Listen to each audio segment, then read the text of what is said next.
Let us now complete level 3.0. Click on it. 3.0 is a simple welcome level. Just click on let's keep rolling and that's it. This challenge is complete. Let's go to level 3.1. Let us now complete level 3.1 of Master the Mainframe 2020. 3.1 is ZCLI. Only 900 people have completed this. It is worth 100 points. Get your instructions here. This is the PDF, download and open. There are 15 steps. Let's complete step 1. We are installing ZOWE CLI on our computer and not on the mainframe. On the mainframe, OSMF is running. Mac users have to complete step 2. Windows user have to complete step 3. I'm on Windows, so I will skip step 2 and move to step 3. So go to your VS Code, open a terminal, and instead of PowerShell, I have to use command. So give here cmd. And you can see PowerShell has been changed to cmd. Then I have to give the second command, npm i ZOWE CLI. So paste it here.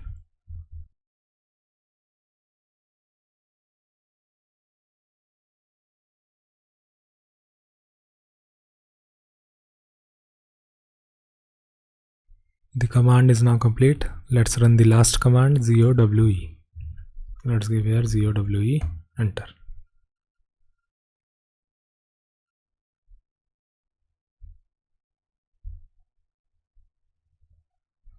I have already installed it. That is why it is showing me a screen like this. This screen will be different for you because you will install it for the first time. Then close this terminal. Open a new one and give here ZOWE.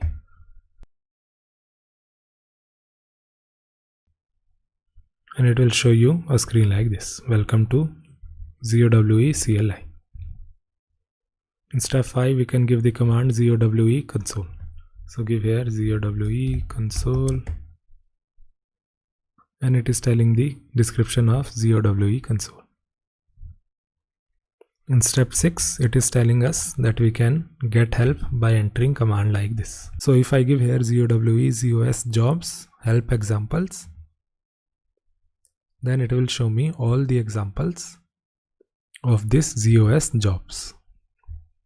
It is used to manage ZOS jobs. And these are all the commands that I can give. ZOWE ZOS jobs, delete job and then job ID. This will delete this job. To cancel a job, I can give this command. In step 7, I have to give this command. Copy this, paste it here, enter, and it will show me all the jobs that are there in the SDSF. If I want the job in JSON format, then I can add RFJ after it. So give here RFJ, and you will see all the jobs are in JSON format. Owner is this one, phase is 20, subsystem is just2, and all the details of the job. In step 8, we have to allocate a dataset. The dataset should be sequential. To know the command, you can go to the link here.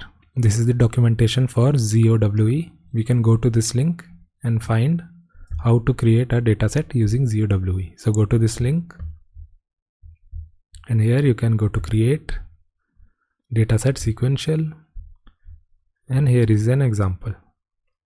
Create a sequential dataset. So copy this, go to VS Code, give the command create dataset sequential. The name should be Z07252.zoweps. Press enter. Dataset created successfully. Then we have to list the dataset properties. So we can give ZOWE ZOS files list dataset Z07252 ZOWEPS, and then give -a. And these are the properties of the dataset. So now in step 9 we have to delete this dataset. So to delete it, let's go to the delete section, delete dataset. Here is the command, copy this, then let's delete this dataset. Dataset name is Z07252.ZOWEPS. Press enter. Dataset deleted successfully, and then we have to create that dataset again, but the record size should be 120 and block size 9600. So let's create the dataset again. Sequential, copy, paste the command here, give the name Z07252.ZOWEPS. block size should be 9600. So here is the block size. So give here block size, and it should be 9600. Record size 120. So record length is here. So copy this one. Record length should be 120. So give here 120. Press enter. Dataset created successfully. Let us now list the properties.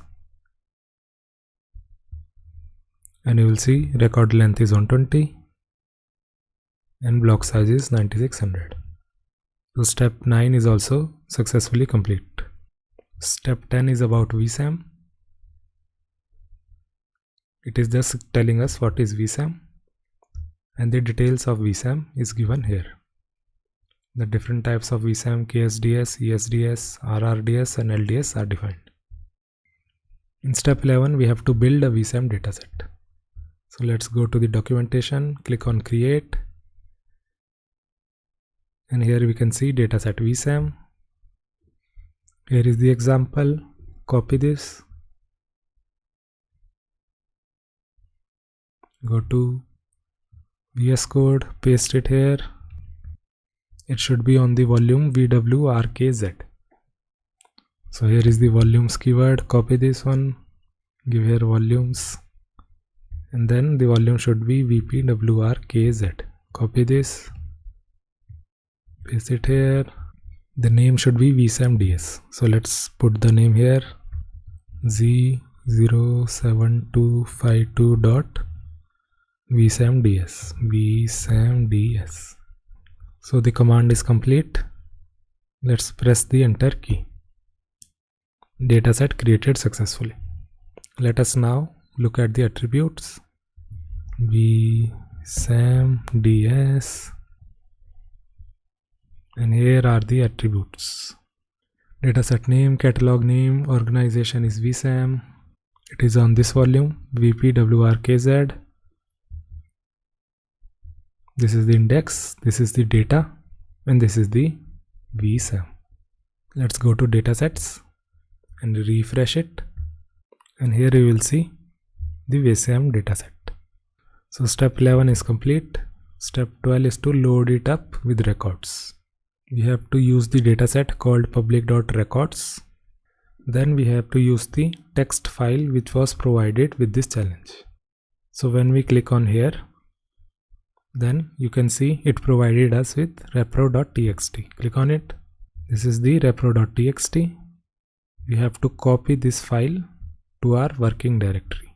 So go to your Visual Studio Code, here give present working directory, and this is the working directory, C users and my username.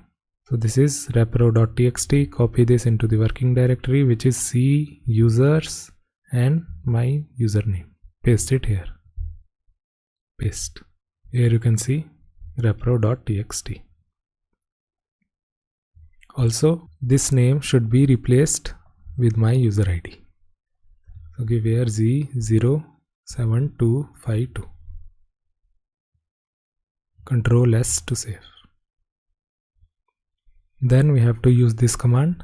Go to your Visual Studio Code, give this command job submit lf repro.txt, press enter, submitting job. This is the job ID, copy this one, 06016, this is the job ID. Then go to jobs, job name is repro2. So here is repro2, condition code 0 means successful execution. Click on sysprint, number of records processed was 1000. Condition code was 0, that means successful execution. So step 12 was successful. In this step what we did was, we put records inside our vSAM dataset. We put 1000 records inside it. Earlier it was empty, now it has 1000 records. And this is the JCL that we executed. This was our input dataset, and we copied all the records in this input dataset into our vSAM dataset. Step 13 is just explaining what we just did. In step 14 we have to print out the records.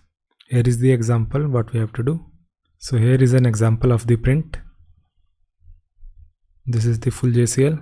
We can print our vSAM in the system output using this JCL. So what we can do is, we can create a new JCL. Go to your datasets, go to the JCL folder, create a new member. Let's call it print vs. So let's paste this whole JCL here. We don't need last CC and this one. We don't need repro.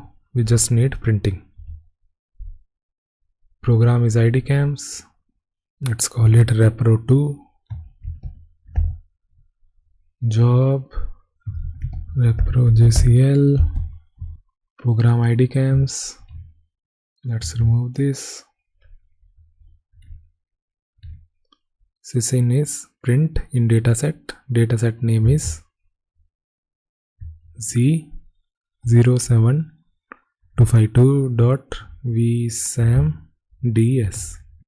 So let's give count as all the records, count 1000. Character in dataset is vsamds. Let's save this. Then let's right click and submit. Job submitted 6043. Let's go to jobs. This is 6043, condition code 0, that means successful execution. Then go to system print and you will see all the records are printed. Now in the final step what we have to do is, we have to complete three things. There should be a dataset called zowe.ps. So let's check. So yes, there is a dataset. Here is the dataset zowe.ps. We should have a vSAM dataset.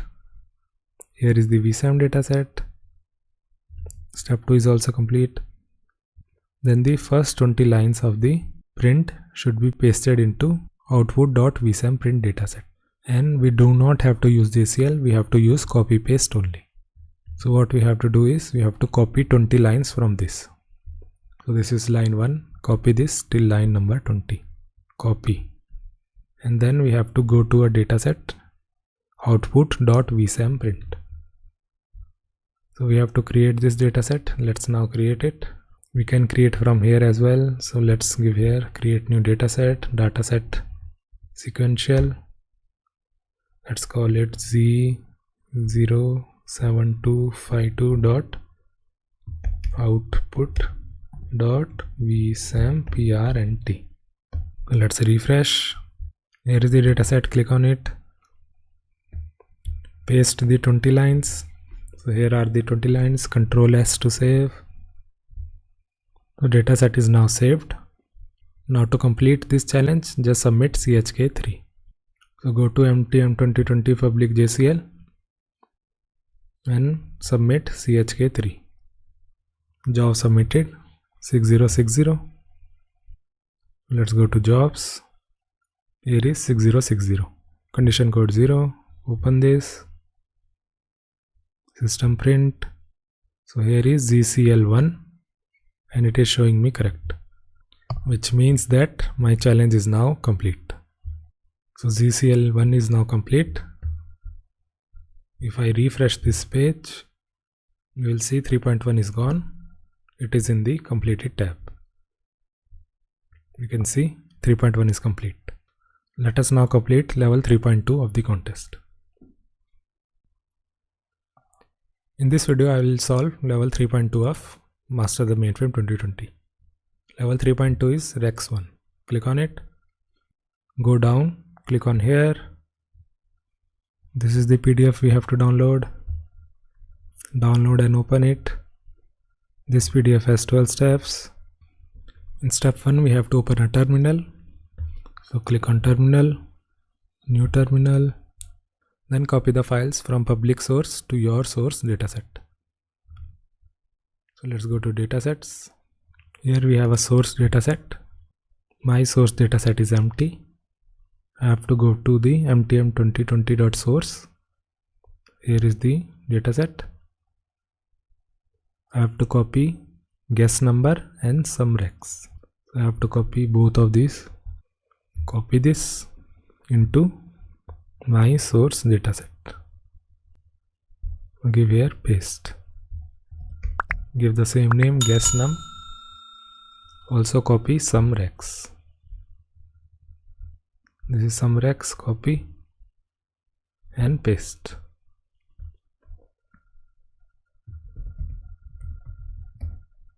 So now my source dataset has two members. This is guess num and this is sumrex. Now in your terminal you have to give ZOWE. This is my terminal, give here ZOWE. Then we have to give this command, copy this, paste it here and enter. I have already created this, that's why it is showing me already exist. For you, it will not show this. It will actually create this profile for you. It will say something like profile created successfully. Then what you have to do in step 3 is to run these two commands. Just run these two commands.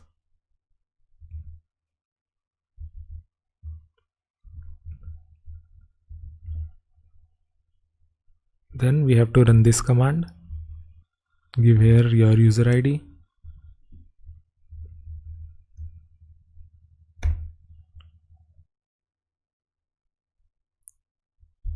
And you can see it was successfully executed. In step 5, start an address space. So copy this command, paste it here. Address space began successfully. Key is this one. Then run this command. So paste it here. Instead of as key, you have to give this key. So this is the key. Copy this and paste it here. So ZOWE TSO send as my key. Then I have to give data execute.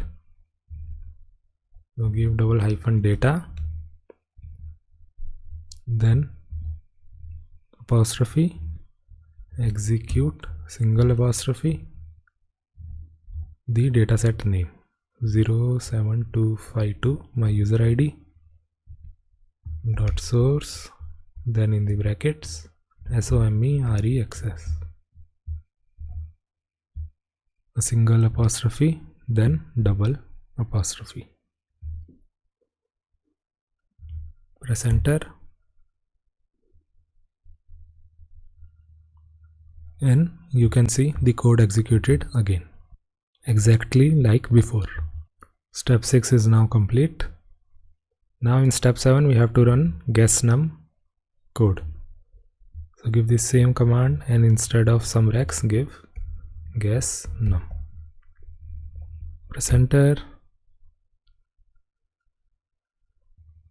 and you can see it executed this code.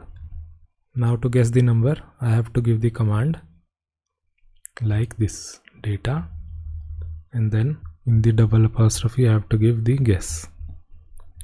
The number should be between 1 and 10. So give here command like this: GOWE TSO send as this key data is 1. Enter. That is not it. Try again. So let's give something else. Let's give 3. That's not it. Let's give 4. No. Let's give 9. It's not 9. Let's give 10. 10 was the correct answer, and I tried 21 times to get this answer. Then it is asking us to look at the code, and here is the code. Only 16 lines are there. Do loop until the guess is not equal to secret. I am giving the guess. Then if guess is not equal to secret, then it is saying that's not it, try again, and then it is counting how many tries are there. Secret is a random number from 1 to 10. At the starting of the program, tries are set to 1. So this was step 9. Now in step 10, what you have to do is we have to add some code to this program. This program should give feedback if I enter a number less than 0, if I enter a number greater than 10, and if I enter a number which is not numeric. So suppose I enter something like A or B or C, then it should tell me that you have to enter a number and not an alphabet. So this is what we have to do in step 10. And in step 11 it is telling us how to do this. There is a link given here. You can open this link, and it is telling me about Rex. In Rex there is a function called data type. Data type can tell us whether the function is in lowercase, uppercase, it is a number, it is a symbol, or it is alphabet, or it is in hexadecimal. So this is the function of data type function. So we have to add data type in our program so that we can detect the user input. So these are step 10, 11 and 12. So let's add an if loop and a data type to our program. So this is the program. After pulling guess, what it is doing us, it is asking us what is your guess, and then we will enter guess, and then it will check if it is equal to secret.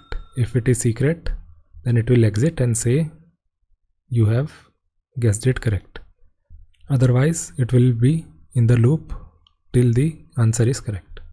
So give here if, and then we have to use the data type function, data type of the guess. So we are checking what is the data type of guess. So data type will just guess whether this number is a alphabet, number, or some other data type. So put this in a loop. If data type not equal to a number, then say please enter only numbers. And also we have to put a do here. So give here do, and here give end. So here it is showing us data type in the bracket. This is number, this is character. So this is how we will use data type function. Same way we have used here. If data type, the number is not equal to numeric. If our data type of guess is not numeric, then do this. And what we can do is we can put this if else loop also inside this if else loop.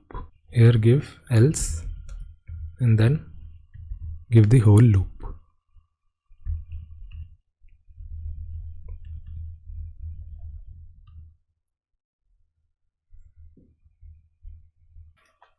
The else should be here. So pull the guess. This do is for this end. Pull the guess. If it is not number, then do. Not number, then end. Else. If it is not equal, then do. It is not equal, try again. Then give if. Control S to save it. So we have completed the third requirement, that is enter a number that is not an integer. What about enter a number less than 0 or enter a number greater than 10? So let's add some more loops. So here let's add one more if, that is, let's add here if guess is greater than 10, then do say please enter between 1 to 10, number greater than 10, and then give end. If guess is less than 0, then do say number is less than 0, please enter between 1 to 10. So this is our final code. I have removed the do loops, we don't need them. Let's remove this one also, do and end, and this will be our final code. First, it is checking whether the guess is a number. If it is not a number, then it will just simply exit. Else, it will check whether the number is greater than 10 or it is less than 0. If it is not, then only it will execute this last loop. So let us execute this code now. I am thinking of a number between 1 and 10. Let's give the number as some alphabet like A, and it is telling us please enter only numbers. Let's give a number greater than 10. Let's give 11, and it is showing us that the number is greater than 10. Enter between 1 to 10. So let's give less than 0, that is, let's give -1, and you will see number less than 0. Enter between 1 to 10. So our code is successfully working. Now let's see what is the number. Let's try 0, let's try 1, let's try 2. So the correct answer was 9, and I got it in 14 tries. So our code is successful. Now to complete this challenge, we just have to submit chk3. So let's go to public.jcl. Here is chk3. Let's submit it. Job submitted 9050.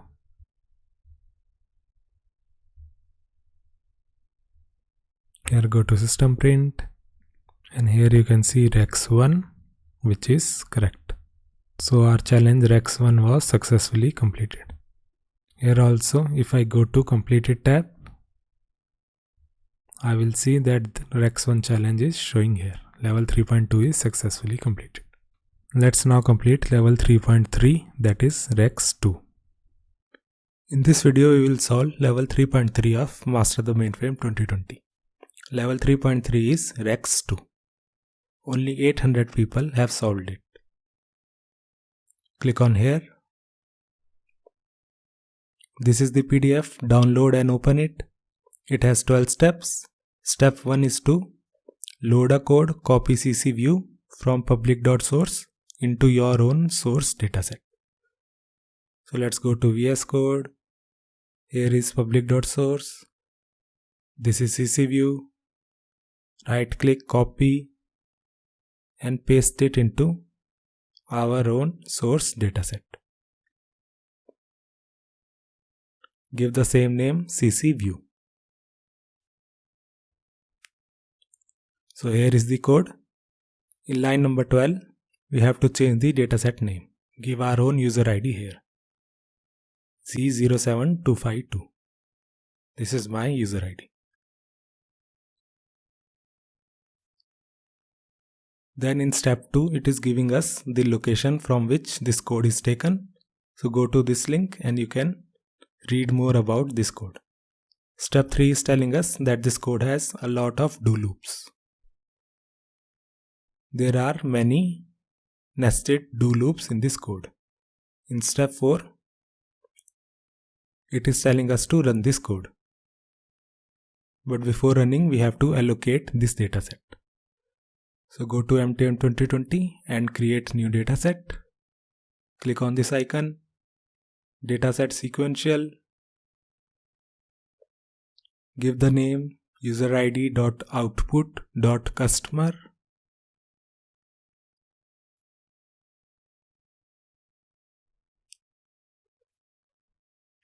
The dataset has been created. It is currently empty. Now let us run this code. Open a new terminal and here give a command like GOWE-TSO issue command execute source ID and CCView. Then give ~SSM. Make sure it is the source dataset.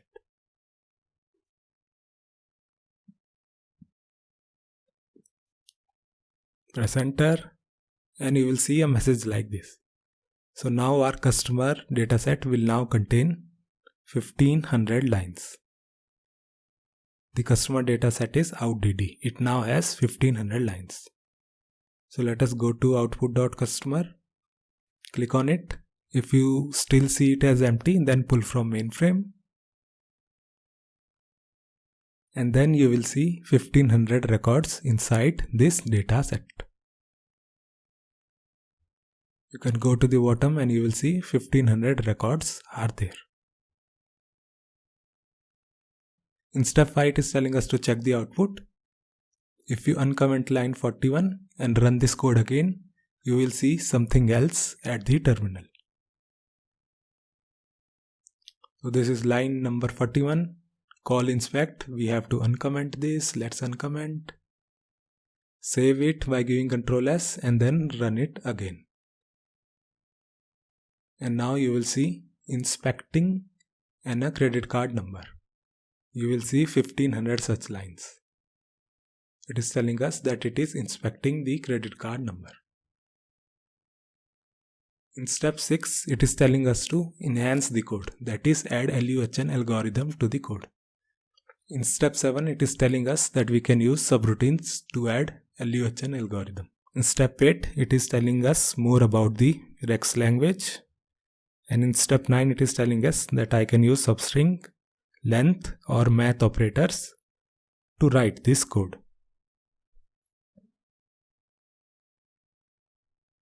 So steps 6, 7, 8, 9 are informative in nature. So let's complete all of these steps. Let us first understand what is LUHN algorithm. It is used to check validity of credit card numbers. Step 1 is to double every other digit from the rightmost digit. If that digit is greater than 10, then we will subtract 9 from it. Then we will add all of these digits together. If the sum of these digits is fully divisible by 10, then it is a valid LUHN number. This is an example. Suppose this is a credit card number. Then from the rightmost digit, we have to double every second digit. So the second digit is 1. Keep 6 as it is, then double 1. Double of 1 is 2. Keep 0 as it is, then double 2. Keep 7 as it is, then double 8. Keep 6 as it is and then double 2. And so on. So this is what we get after doubling. Double of 2 became 4, 8 became 16, 2 became 4, 1 became 2 and so on. If after the doubling it is greater than 10 or equal to 10, we have to reduce 9 from it. So we have 14, 10 and 16. Let us subtract 9 from it. Remove 9 from 14, it will become 5, 10 will become 1, 16 will become 7. So these are the final digits that we get. Now we can sum all of these digits together and we will get 76. It is not fully divisible by 10, hence this is not a valid credit card number. Let us take another example. This is the same digit, but instead of 0 I have given here 4. So instead of 2016, it is 2416. So let's do the same steps. Let's double the digits. Let's double 1, 2, 8, 2, 5, 5, 7 and 4. Double all of these digits and keep the rest as it is. So 4, 8, 7, 8 will be kept as it is. These are the digits that we get. All the digits that are equal to 10 or greater than 10, we have to reduce 9 from it.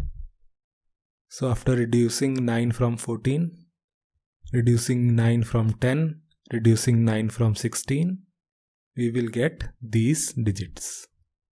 14 became 5, 10 became 1 and 16 became 7. So these are our final digits. Add all of these together and we will get 80.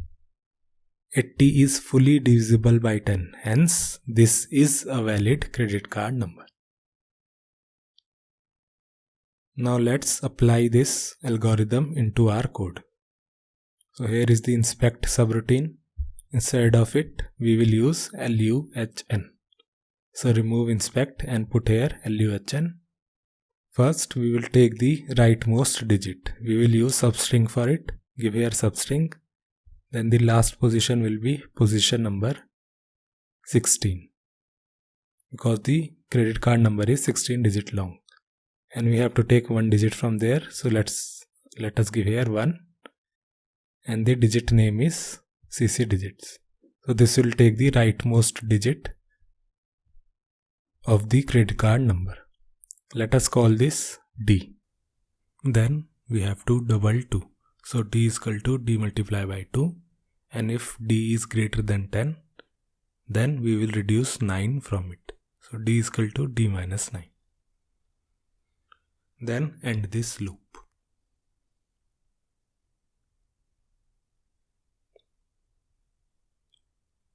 So this will do for only one digit which is in the last, but we want for all digits. So we will put it inside a do loop. Do I is equal to length of CC digits to 1 by minus 1. So first I will be length of CC digits, that is 16. Then it will reduce 1 by 1. So next time it will be 15, then it will be 14, then 13, 12, 11 and so on. So instead of 16 here I will give I. Also we do not want to double every digit, we want to double the alternate digit. So for that we will introduce a switch called E1, initialize it to 0 and then in the end set it to E1 not equal to E1. And then end this loop. So at the first it will be 0, so it will not double it, but the next time it will be set to not even. So in that case it will double the digit. So this will double the alternate digits 1 by 1. Also what we have to do is we have to sum all the individual digits. So let's create a variable sum. Sum is equal to sum plus d.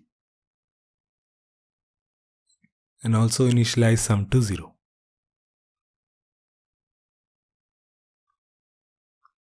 So this is our LUHN code. Now to pass the CC digit, we have to use keyword parse argument and then CC digits. So in every subroutine in Rex, we have to use this keyword called parse argument. So if we are passing any variable, then we have to give this keyword parse argument. Also, it should be d greater than or equal to 10. And then we have to return what we will return. We will return some modulus of 10 equal to 0. So double slash stand for modulus. What is modulus? The remainder that is left after dividing by 10. So if 100 is divided by 10, then the remainder will be 0. So this statement will return true. If it is not divisible by 10, then this statement will return false. So double slash is the modulus function. So this is the code. And then go to line number 41. Instead of inspect, here we will give an if loop. If LUHN of CC digits, if it is true, then we will do no operation. Else we will say invalid credit card number.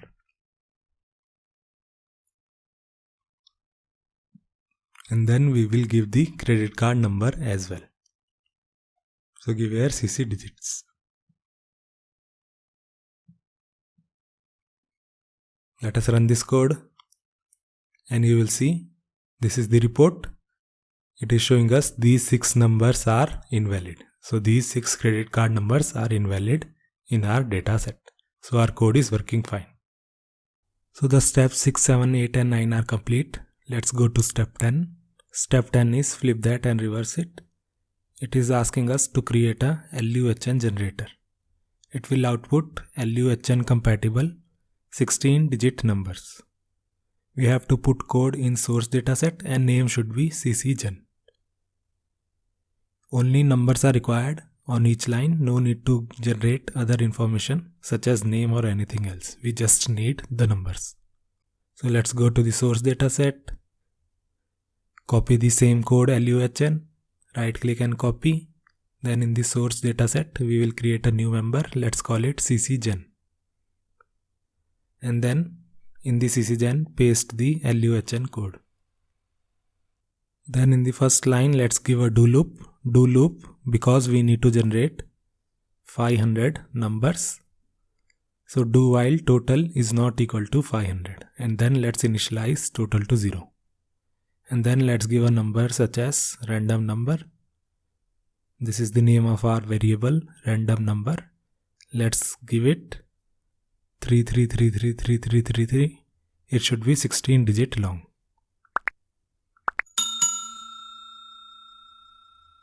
Then let's give random number is equal to random number plus 1111111111. And let's take random number out of this loop.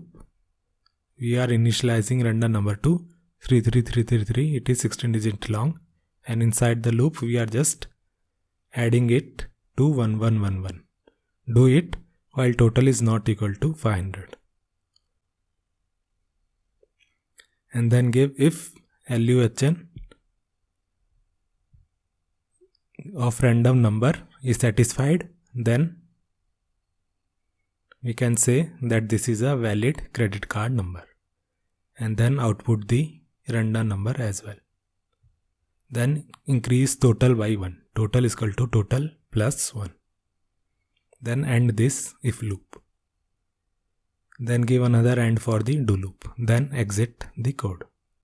So this is our generator. Also in the end we can say total. So it will tell us how many numbers have been generated. Also this number 3333 will be converted to 3.3 e raised to power 15 or something like this. We do not want it. We want to keep the number as it is. So we will give random number is equal to format. Format is a function in rex.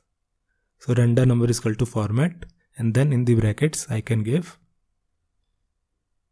random number, then comma, comma, comma, 3 commas, then 0 and then again 0.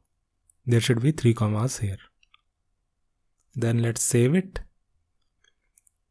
333 will be converted to 3.3 e raised to power 15. We don't want this, that's why we have given here format.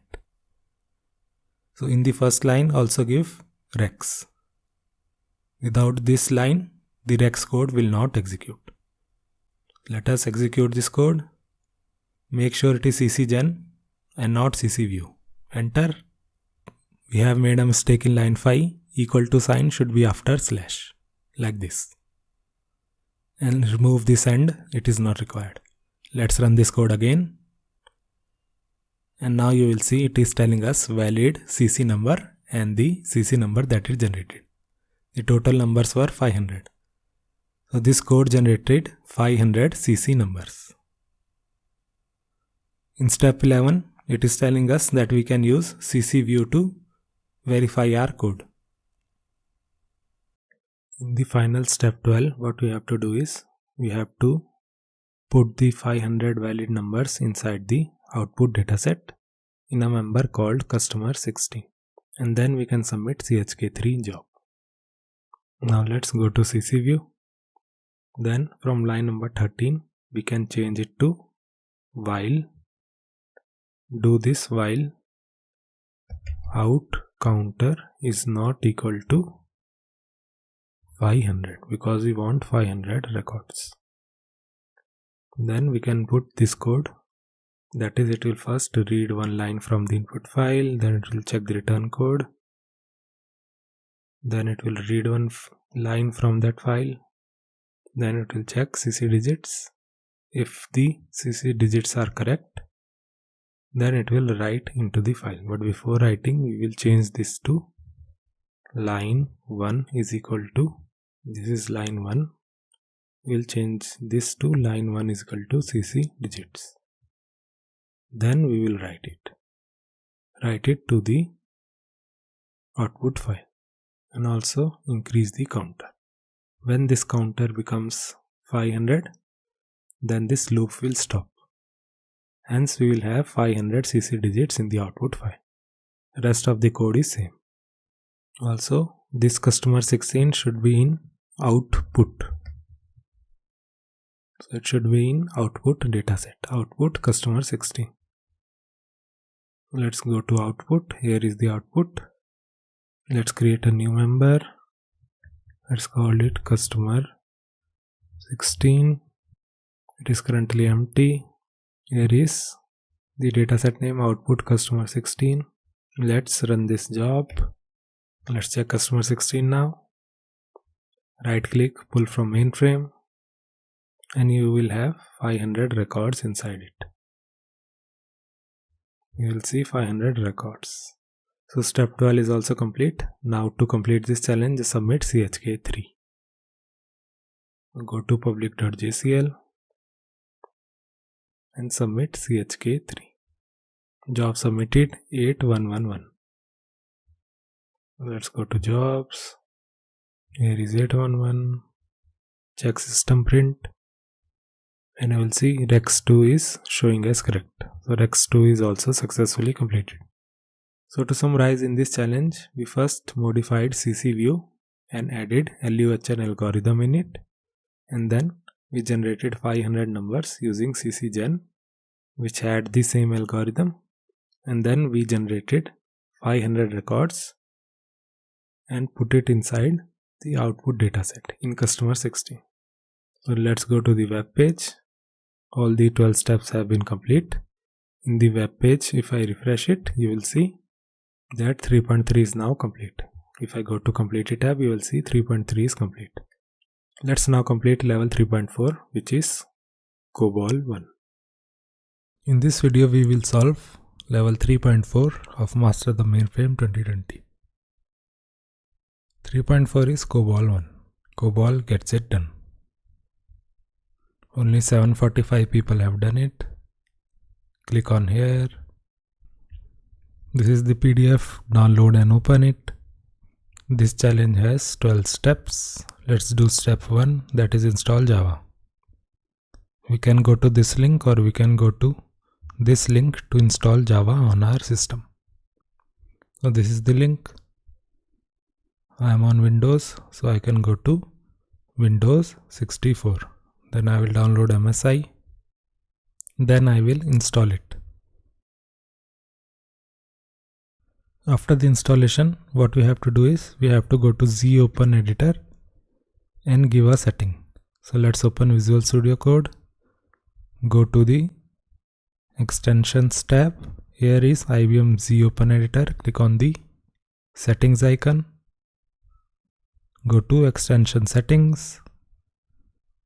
Here if you go down, you will see a setting called ZOpenEditor Java Home. Here you have to give the location of the Java that you have just installed. So go to your C drive, go to program files. Here you will see adopt open JDK. Click on it. then click on JRE, and then just copy this location. Then go to Visual Studio Code, give the location here, and that's it. Then in step 2 we have to restart the code after saving the settings. So let us now close this VS Code and start again.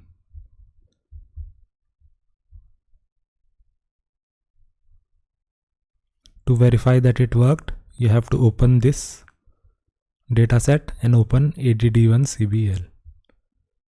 So let us go to extension ZOWE. Let's click on MTM 2020, click on search, then click on MTM 2020 public star and your user ID, then click on public.source. Here click on ADD1CBL.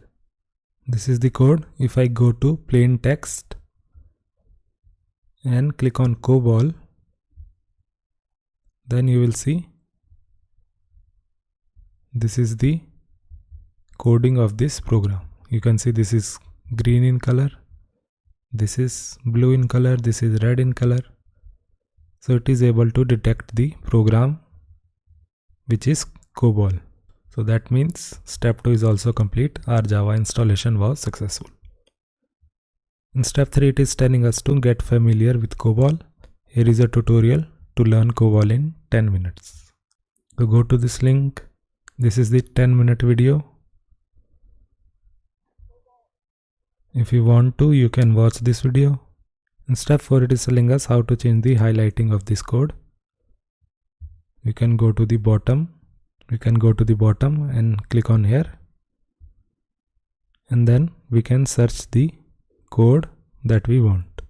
So you can see all the languages are here. If I want to choose Python, I can choose Python, then it will highlight the Python code. If I want to set it to C, then I can click on C, then it will highlight the C code and so on. This is COBOL, so I will select COBOL and it will highlight the COBOL syntax. In step 5 it is telling us that the editor will detect the problems automatically. Suppose if I type something here, then this editor will detect that there is a problem. You can see error token and expected tokens ignored. There is some error here and it will detect it automatically. This is step 5. In step 6 it is asking us to copy ADD1CBL and ADD1JCL into our own source dataset. And this is ADD1CBL, this is ADD1JCL. So we have to copy them both into our dataset. So right click, copy member, go to user id.source, right click and paste. Give the same name ADD1CBL. Same way copy JCL as well. Right click, paste ADD1JCL, and you will see both the members have been copied into my library. In step 7 it is telling us that the output, which is PRT done and PRT line, it is currently displaying in the spool area, but now we have to display it in the output dataset.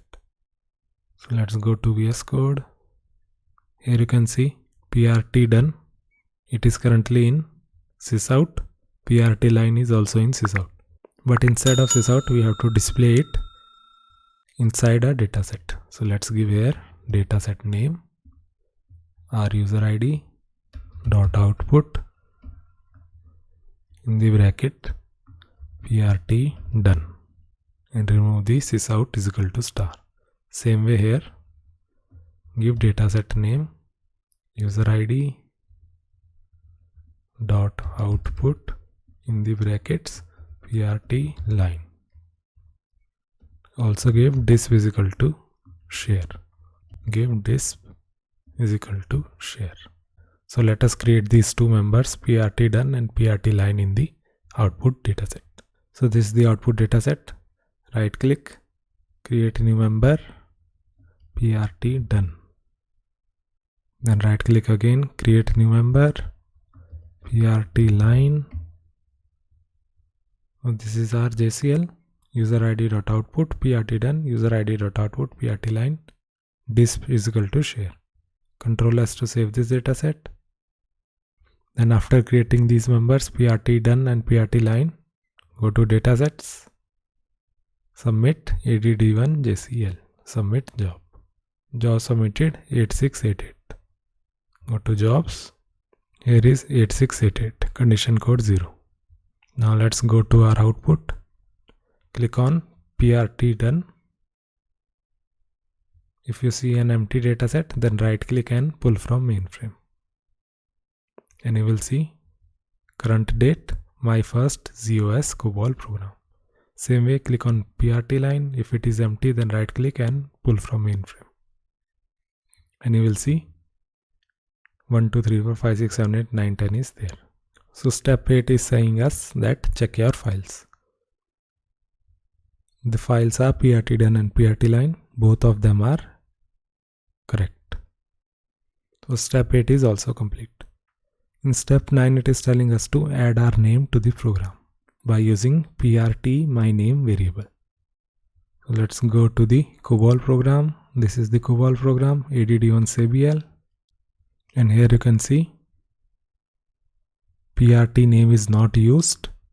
So in the end, we can add a line, move my name, which is Abhishek Rathi, to PRT my name.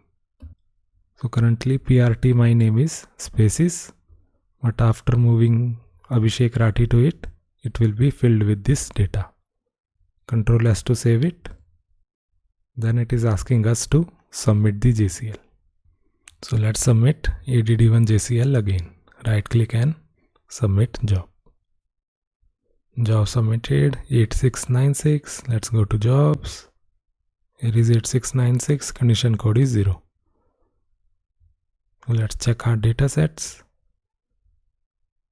This is the dataset. User id.output. In PRT line, we can see 10 digits are there. In PRT done, let's right click and pull from mainframe. And you will see my name is there, Abhishek Rathi. Earlier this name was not there. So our program was successful.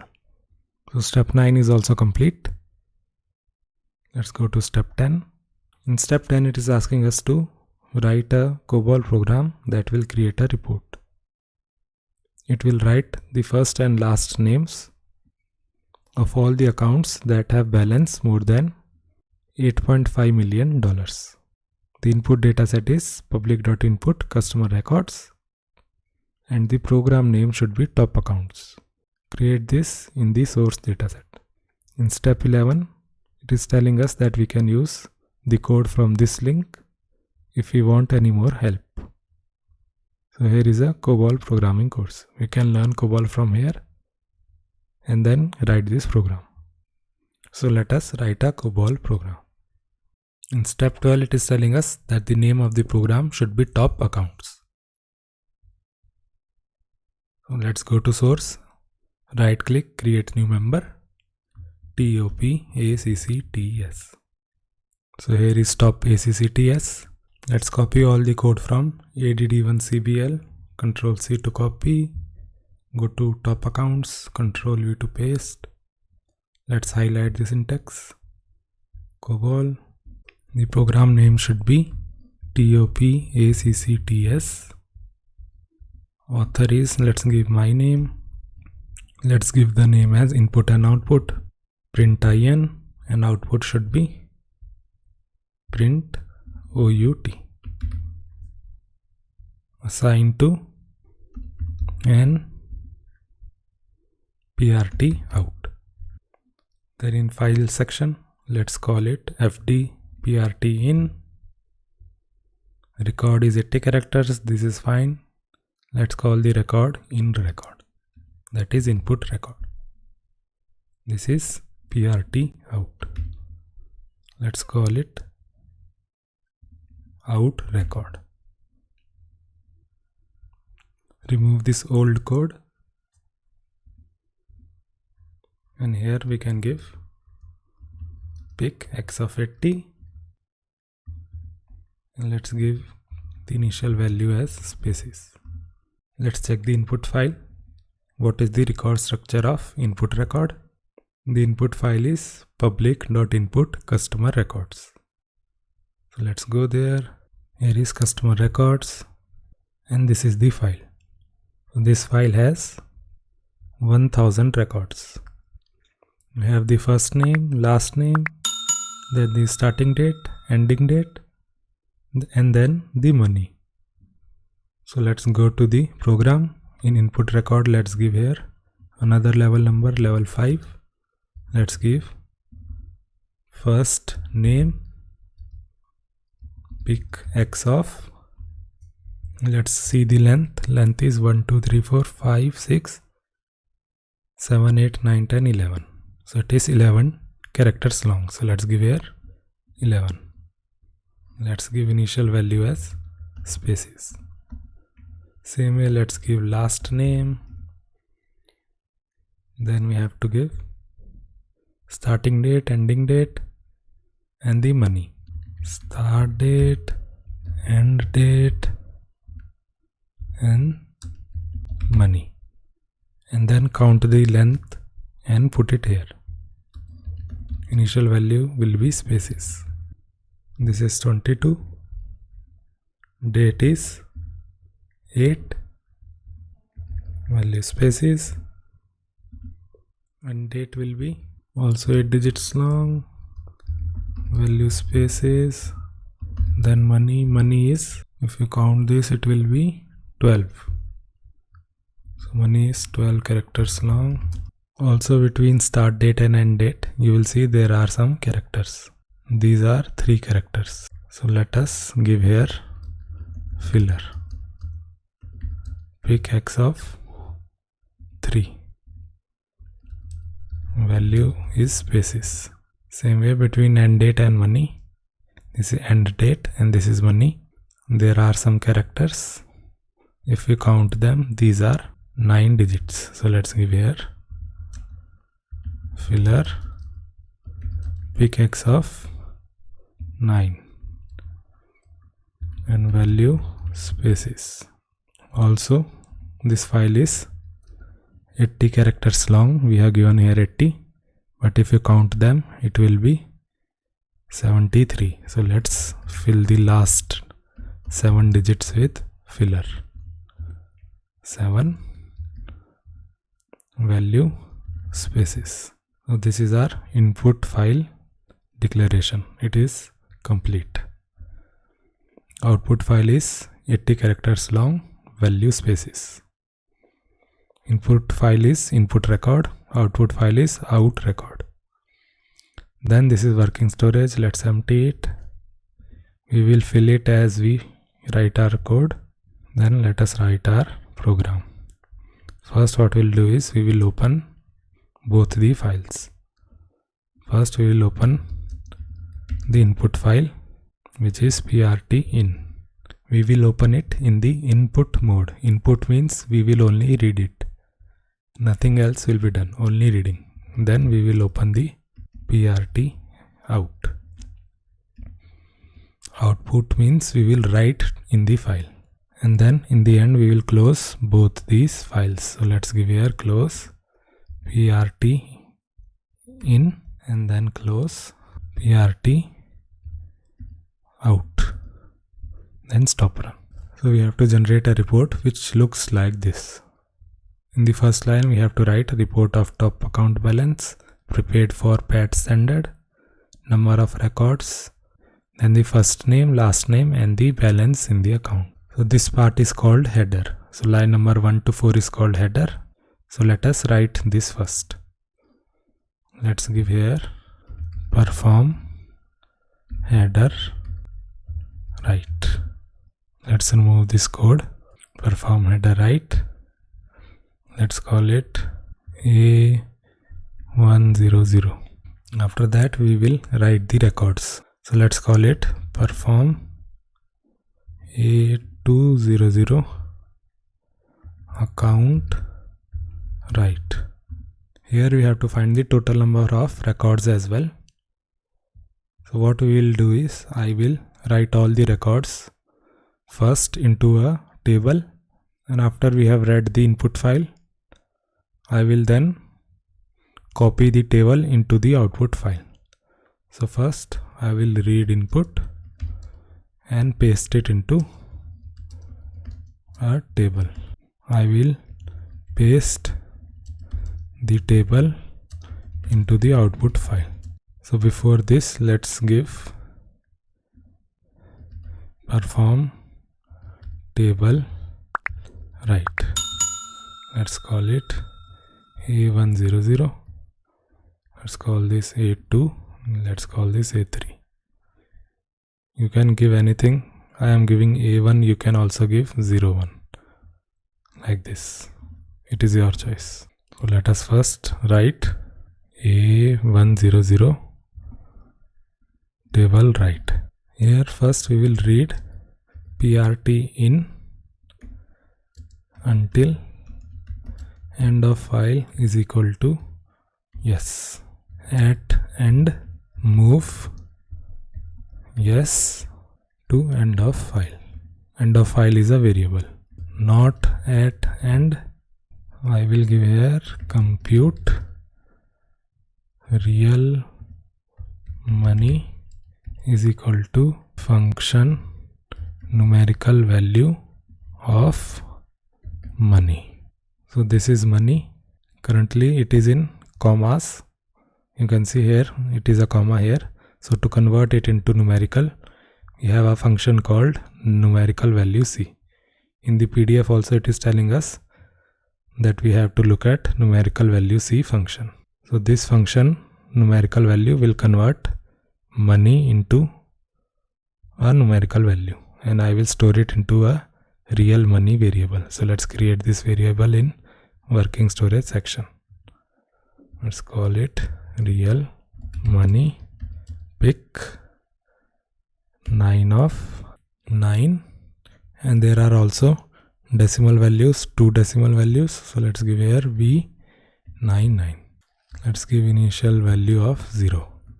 If this real money is greater than, let's see how much, 85000000. So 8.5 million. So here let's give 85. If real money is greater than 8.5 million, then we will write it.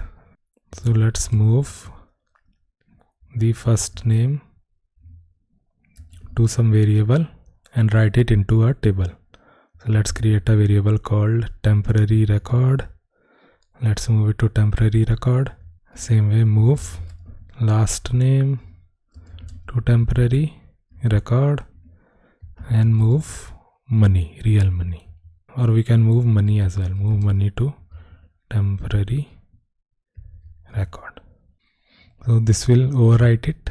What we have to do is we have to use like this, from position 1 to 11. First name is 11 digits long. You can see here first name is 11 digits long. So from position 1 take 11 characters. Last name is 22 digits long. So let's give here 22. Let's give position 13. Money is how much? Money is 12 digits long around. So let's see, money is 12, and let's give it in position 27. Let's create a variable temporary record. Let's call it 01 temporary record pick x of 80. Let's give value of spaces. Then we have to write it into a table. So let's give move temporary record to table. Let's call it table record, and in the brackets let's give 1. So it will move to the first location in the table.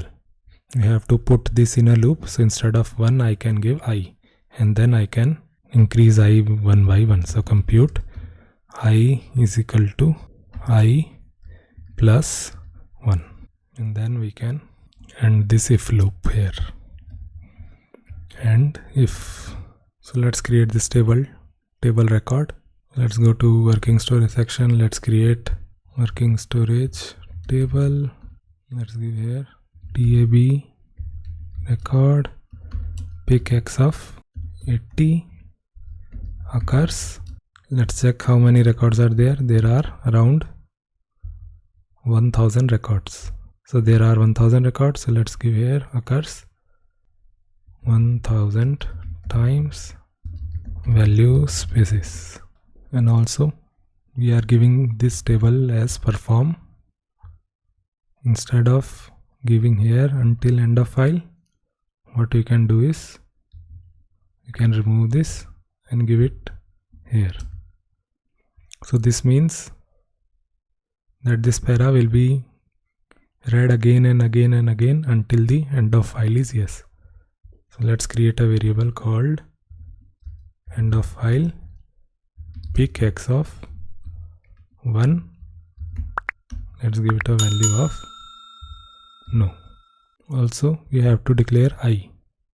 Let's give here I pick 9 of 1 and value should be, initial value should be 1. So initially it will move to the first record in the table. So our first step is over. Read the input file and paste the records which are greater than 8.5 million into a table. So step 1 is complete. Let's do the second step, that is paste the table into the output file. So first we will write the header. This is the header, line 1, 2, 3, 4. So in line 1 we have to write report of top account balance holders. So let's create a new paragraph. A200 header right. Here I have to move this text report of top account balance holder. Let's give here report of top account balance holders. Move this to outrec and then just write outrec. That's it. This first line will be written to the output file. Let us check our code till here. Let us comment this third para. Let us check whether this is working or not. So first we are opening both the files, then we are writing it into a table until end of file is yes, and then we are writing the header. Also give a blank before this equal to sign. Control S to save. So let's see if it is writing the header or not. So let us go to ADD1 JCL. Click on it. Let us change the program name. Program name is TOPACCTS. Let's change the name here, TOPACCTS. Let's change the program name here in line number 9, TOPACCTS. The input file should be PRT in and the output file should be PRT out. Input file is mtm2020 .public.input CUSTRECS, and the output file should be, let's see in the PDF, it should be TOPACCTS. Let's give here TOPACCTS. Control S to save. Let's go to the output dataset and let us create top ACCTS. Right click, create new member, top ACCTS, enter, and the file has been created. Let us now submit this JCL. Job submitted 1404, condition code 0. Let us now check the output dataset. This is top accounts. Right click and pull from mainframe. And you can see the first line is written, report of top account balance holders. So our program is working fine. So let's add more code to it.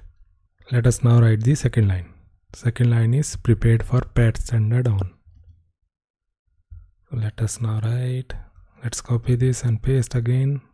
So let's give here prepared for PAT standard on to outrec, and also after that we have to give the date.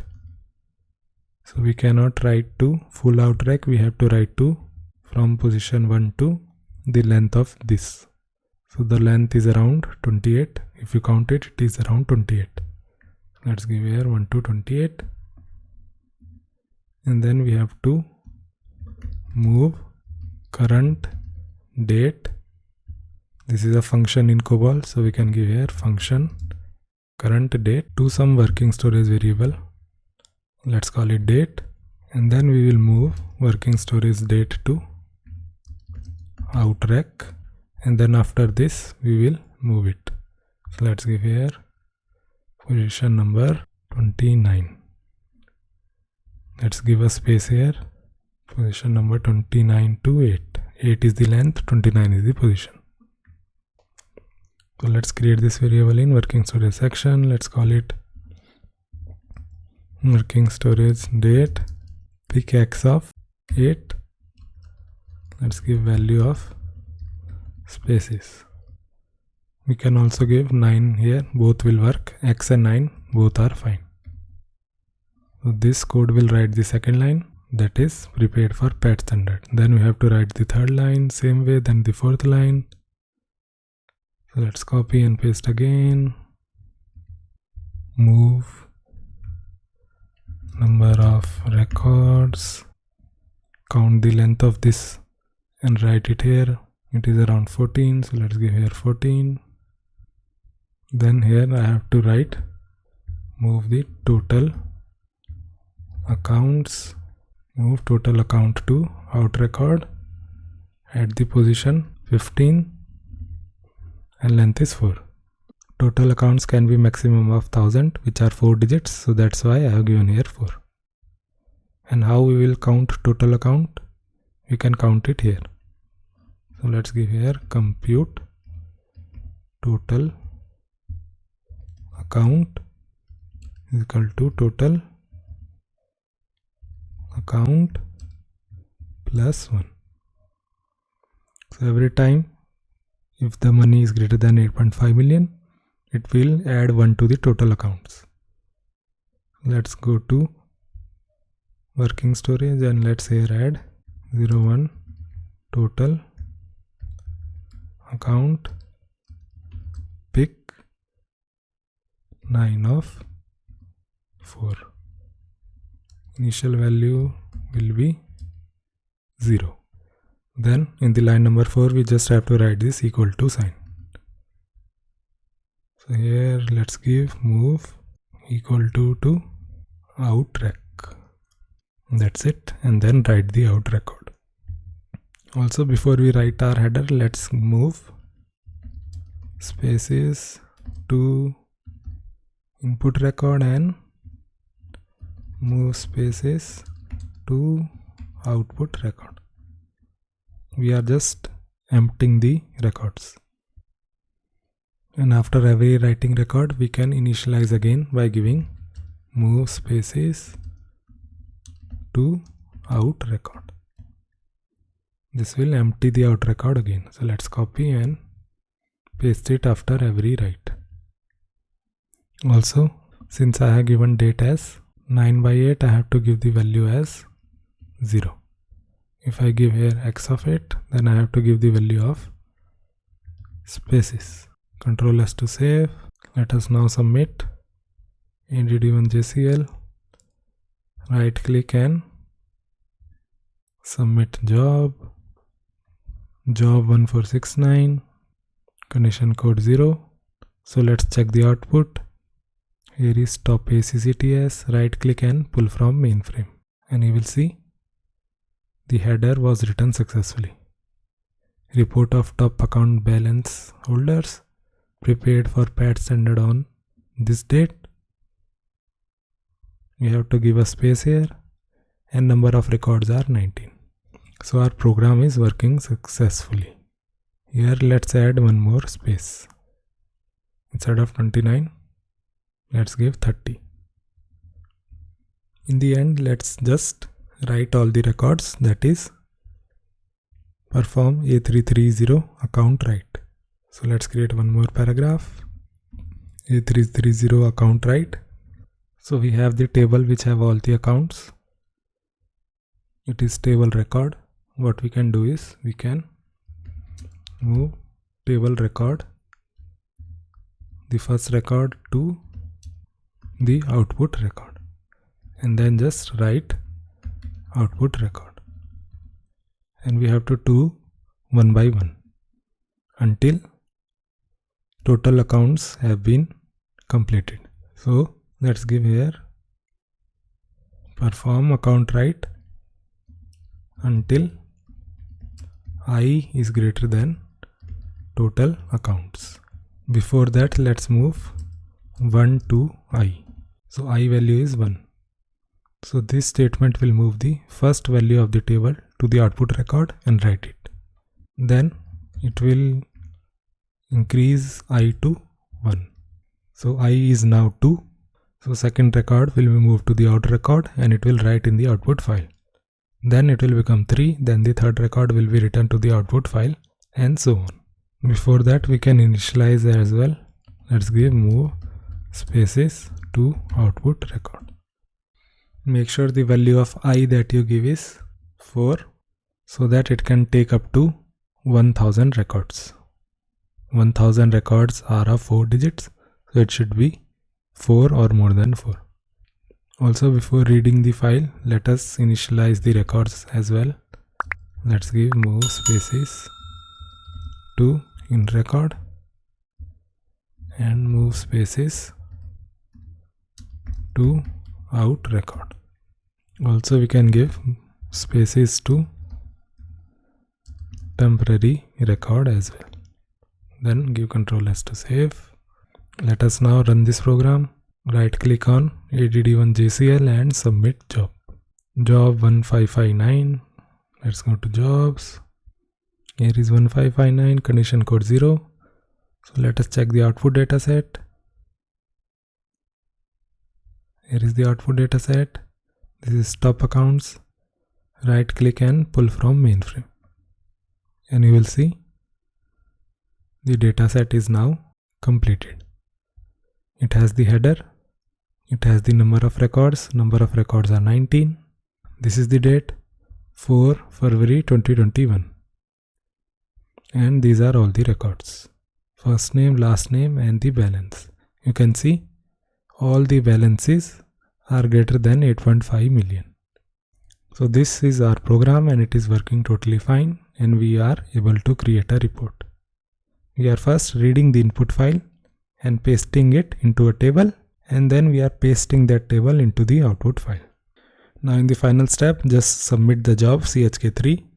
Make sure the COBOL is in this dataset, in the source dataset, and the name should be top ACCTS, and output is here, and the name is top ACCTS. Let's go to public.jcl, CHK3, right click and submit job, job 1570. Let's go to jobs. Here is 1570. Go to system print and you will see CBL1. It is showing as correct. So our CBL challenge is now completed. Let's go to the web page and it is now showing you have advanced to a new level. Congratulations, you are now level 3. Refresh this page and you will see 3.5 is now available. In the completed tab, you will find CBL1, COBOL 1. So only 2 more challenges are left, 3.5 and 3.6. Let us now complete 3.5. In this video, we will solve level 3.5 of Master the Mainframe 2020. 3.5 is ANSB1. Grep and Ansible upgrade. Only 689 people have done it. Click on here. This is the PDF, download and open. It has 12 steps. Let's go to step 1, install Docker in VS Code. Go to extensions and look for Docker. So let's go to extensions. Here let's search for Docker. This is Docker.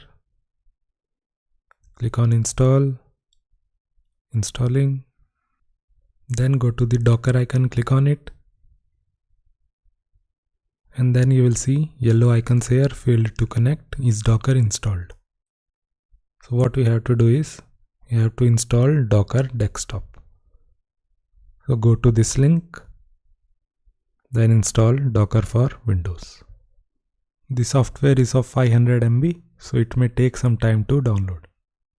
After the software is downloaded, you can install it.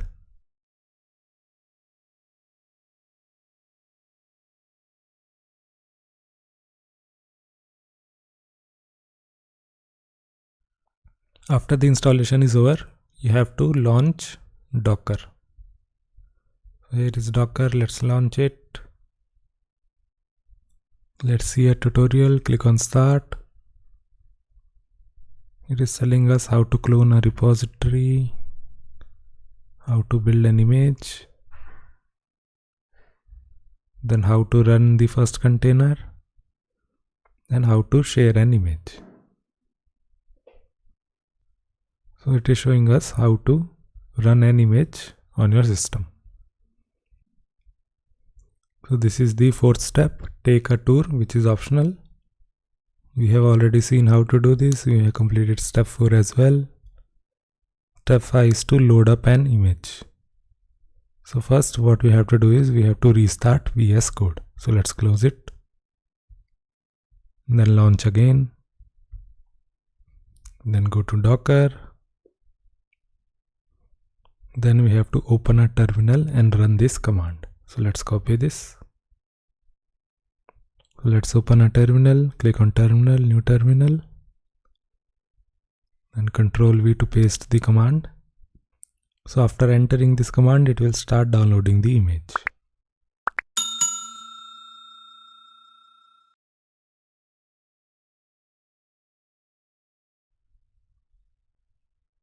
That's it, the installation is now complete. So step 6 is also complete. Now in the 7th step, we have to install another extension called Remote Containers. So let's go to extensions, search for Remote Containers. Here is Remote Container. Let us now install it. Then restart the VS Code. So let's close it. And then launch VS Code again. So in step 8, we have to go to Remote Explorer extension. So this is VS Code. After restarting, go to this icon, Remote Explorer. It will show this tab, right click and attach to container. This will start a new VS Code. And it will show in the bottom, starting development container, installing server. So step 8 is also complete. Now go to step 9. In step 9, what we have to do is we have to click on the Explorer button and then click on Open Folder and enter /root/. So what we have to do is we have to click on this icon, Explorer icon, then click on Open Folder, then here enter root like this, then click on OK. That's it, we now see the root directory. You can see many files here, ansible.configure, ping.yml, submit.job.yml, and all these files are there. Here is the explanation of all these files. What is Anaconda? It is a kickstart file made by Anaconda. Ansible is a configuration file to configure the Ansible. It is also used to set file paths. Then what is the function of ping? What is the function of host? What is the function of mtm.yml? All this is explained here. So in step 10, we have to customize mtm.yml. So inside group variables, you will find mtm.yml. Click on it and you will see something like this. Here you have to go to line number 3 and 4 and give your user ID. My user ID is 07252 and my password is, I will enter it here. Control S to save. Step 10 is also complete. Let's go to step 11. We have to start a terminal within this container only and then enter this command, ansible playbook ping.yml. So let's copy this. So let's open a new terminal and from here copy paste the command and press the enter key.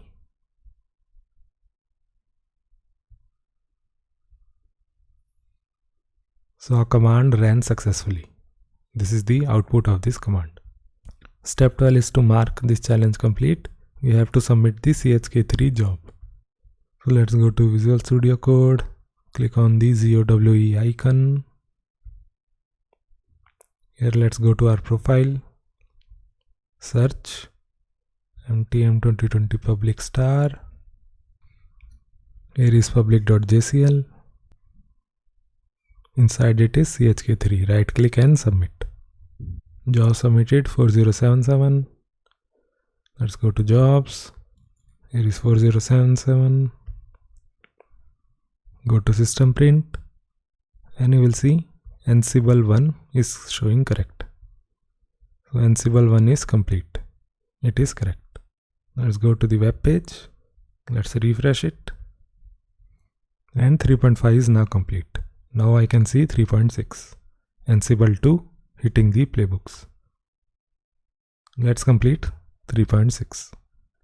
In this video we will solve level 3.6 of Master the Mainframe 2020. Level 3.6 is Ansible 2 hitting the playbooks. Click on it. Only 666 people have solved it. Click on here. Here is the PDF. Download and open it. This challenge has 9 steps. Step 1 is telling us to just revisit your work. Step 2 is telling us that we can install an extension called YAML. This will help us highlight the syntax of YML language. So we can go to extensions and search for YAML. And if we want, we can install this extension. In step 3, it is telling us that when we execute a YML file, then we can get more information by giving -v. If I give -v, then it will give even more information. And in the same way, if I give hyphen and then v 5 times, then it will give the full information. So let's see this. Let's execute submit job.yml. This is the YML. Let's submit it. Ansible playbook submit job.yml and then give -v 5 times. And then let's press the enter key. And you will see it is telling me many details. So every single detail related to this command is now displayed. So you can see these are the details of the step that we just executed. It is showing like this because we gave -v 5 times. So step 3 is complete. In step 4, it is telling us that there are many examples and we can use these examples to write our challenge. It is telling us that we can go to the documentation to see these challenges. Same way in step 5, it is telling us the syntax of the various modules in Ansible. In step 6, it is telling us about the different encodings on the mainframe. The default encoding is ABCDIC, and after that came ASCII. And if we want, we can convert from one coding to another. In step 7, it is telling us to go to public.input ASCII message. This dataset is in ASCII format and we have to convert it into ABCDIC. For that, we have a module called ZOS encode. So let's check the documentation. So this is the ZOS encode module. These are the various examples how we can use this module. We have to convert from ASCII to ABCDIC. If I go to step 6, then we can see ABCDIC is IBM 1047. So we can use this example to convert our dataset from ASCII to ABCDIC. So let's copy this. So here is submit job.yml. What we can do is we can just copy paste it, or we can just add to this as well. So let's remove this and let us add our own task. We have taken it from this website. This is the code. Here give the source location, then the destination. The from coding is ASCII and convert it to ABCDIC. So these two lines are correct. Let's correct the source and destination. The source is and the output is our own dataset. Control S to save. Let's indent the name Let's remove this. Let us check the input dataset. So let us go to ZOWE extension, go to dataset. Here is public.input, go inside, here is ASC message. And this is the content of this dataset. It is currently in ASCII format. And then we will put it into output dataset. This is output. Here let's create a member. Let's call it ASC message. It is currently empty. So Ctrl S to save it. Let us now execute this YML.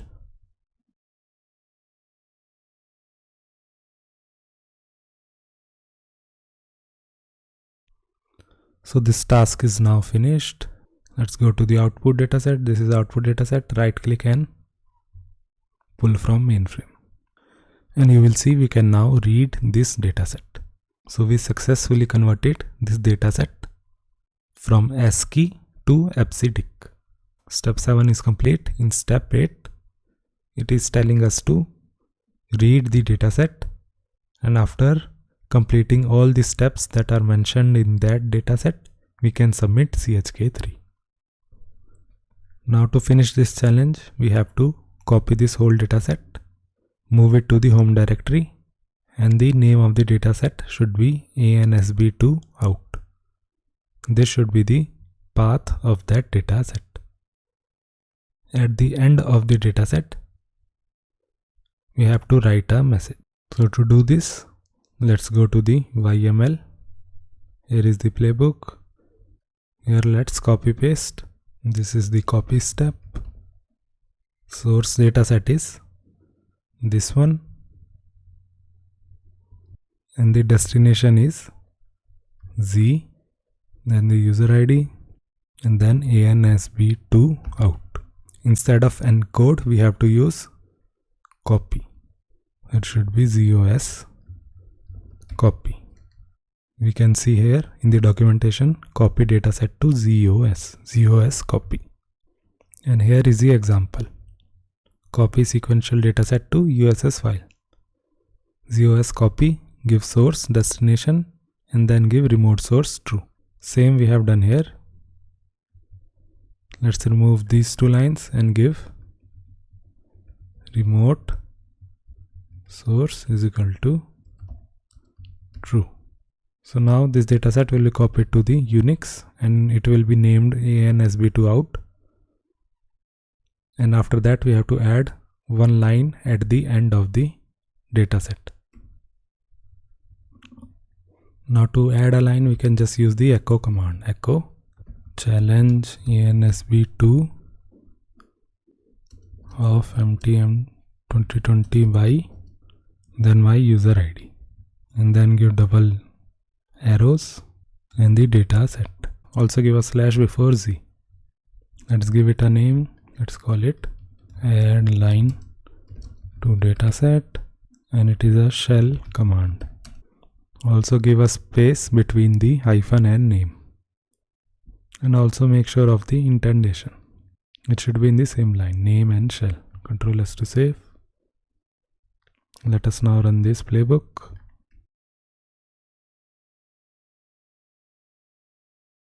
All these steps have now completed successfully. Let's check the output. Let's go to Unix datasets. Here is Unix. Let's refresh.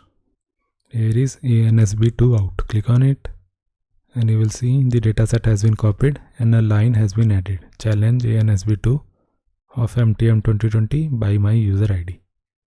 Make sure you have a user ID, otherwise this challenge will not complete. You can see this is the same line. Challenge ANSB2 of MTM 2020 by user ID. Challenge ANSB2 of MTM 2020 by my user ID. Now we can submit the CHK3 job to complete this challenge. This is JCL. Right click CHK3 and submit job. Job submitted 6499. Let's go to jobs. Then let's go to system print. And you will see Ansible2 is also now correct. So we have completed level 3.6. Let's go to the web page. Let's refresh it. And you will see The grand challenge is now available, and level 3.6 is in completed tab. So let us now complete the grand challenge. In this video we will solve grand challenge of Master the Mainframe 2020. Click on it. Then it is showing us all the technologies that we have learned in this year in Master the Mainframe 2020. Go down. Here it is telling us what is the prize that we will get if we win this contest. Click on Cool, tell me more.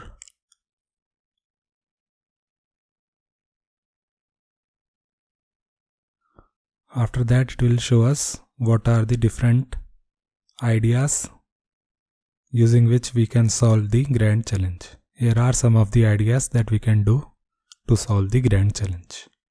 You can read all of these, then go down. Here it is telling us that quality is better than quantity. Then it is telling us that we have to describe our creation in this format.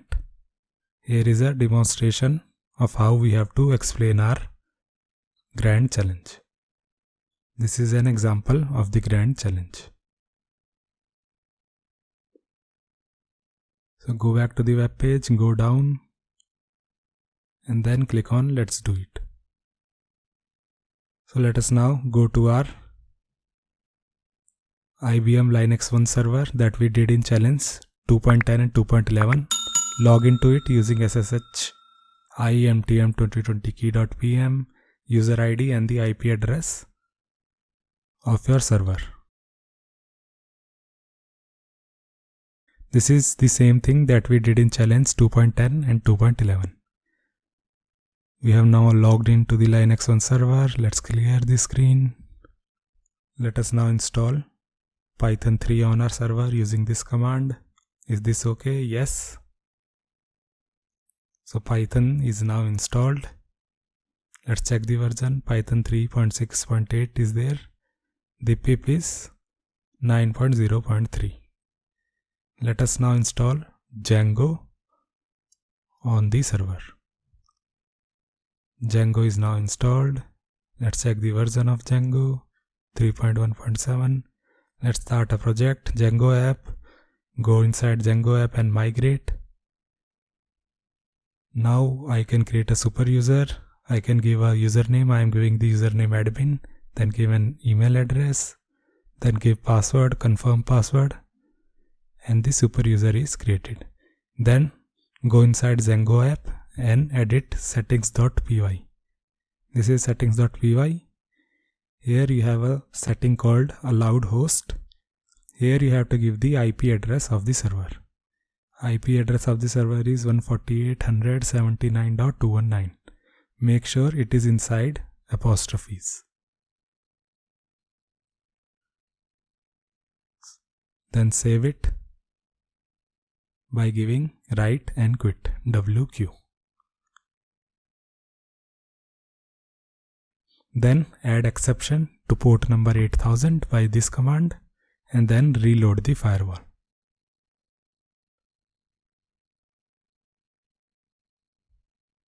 Success. Now I can run the server using this command. Then I have to go to our browser, give the IP address of the server and then followed by the port number 8000. You can see Django is successfully installed. What is Django? Django is a web framework based on Python. If I give here admin, then I can log in using the super user name, which is admin, and then give the password. So using this technique, I can log into this Django website. Here I can add users and groups to my Django website. So the installed works successfully. We have successfully installed Django on our IBM Linux 1 server. Let us now create a simple Hello World app on this Django web framework. So give this command manage.py start app hello world. Hello world is the app that we are creating. Go inside it. Then go inside the hello world directory. Here I have to create urls.py. It is currently empty.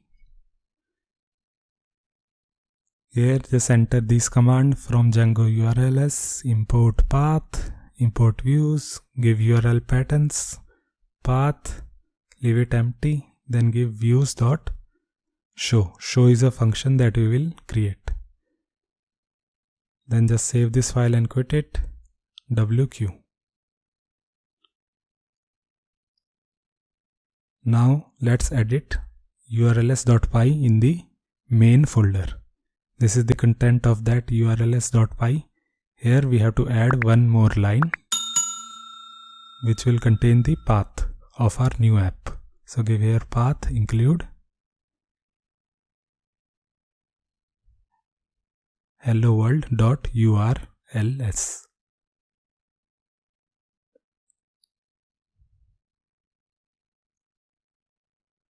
In the top we have to import path and include.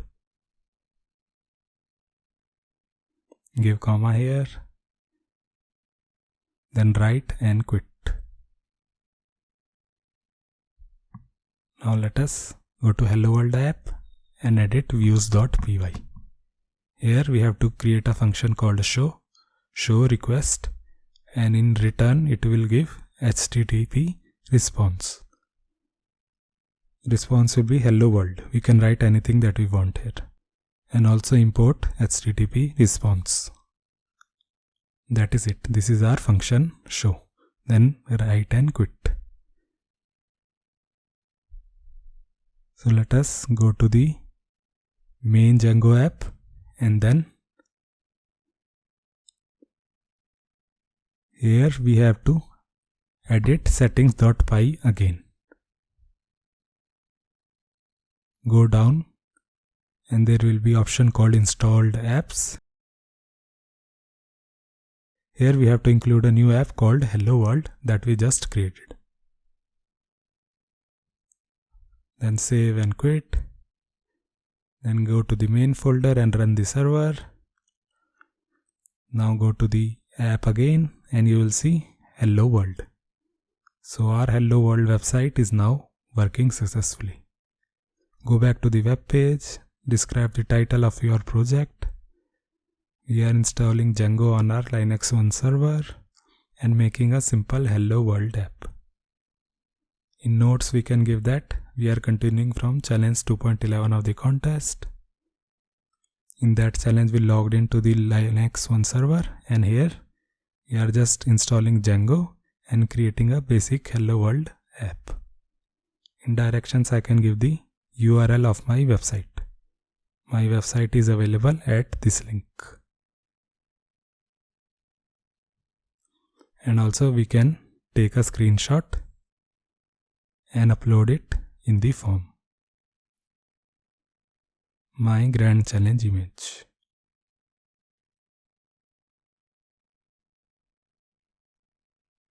So let's upload it here. My grand challenge image. Have you double and triple checked your work? Yes, upload.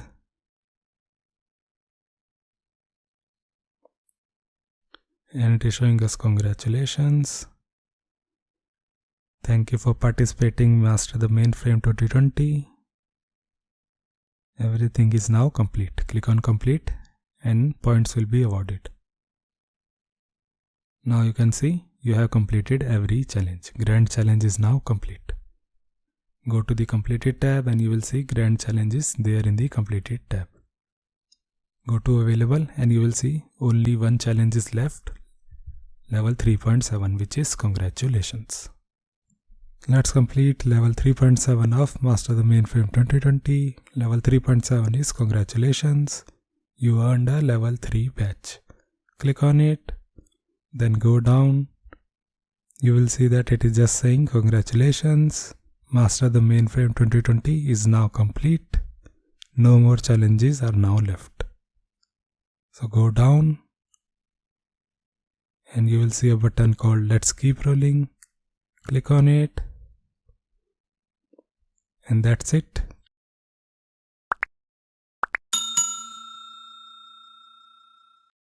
Close it, go to Completed tab and you will see level 3.7 is there. Go to Available and no other challenges are available. Click on challenges and you will see no challenges are there.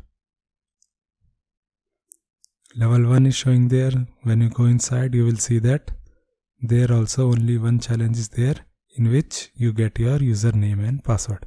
Level 1.2.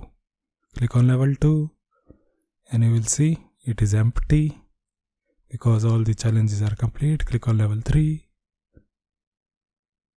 Level 3 is also empty because all the challenges are complete. Click on Grand Challenge. And Grand Challenge is also complete. So all the challenges of Master the Mainframe 2020 are now complete. Congratulations.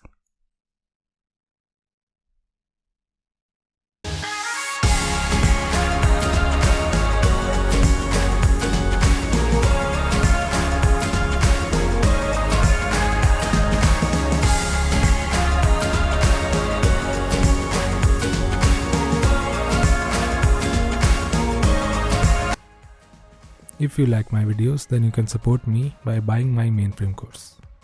After buying this course, you will get 19 hours of mainframe training. This course will teach you COBOL, JCL, vSAM, TSO, ISPF, Unix System Services and CICS. You can watch the free preview before buying my course. Make sure you buy the course using the referral link in the description.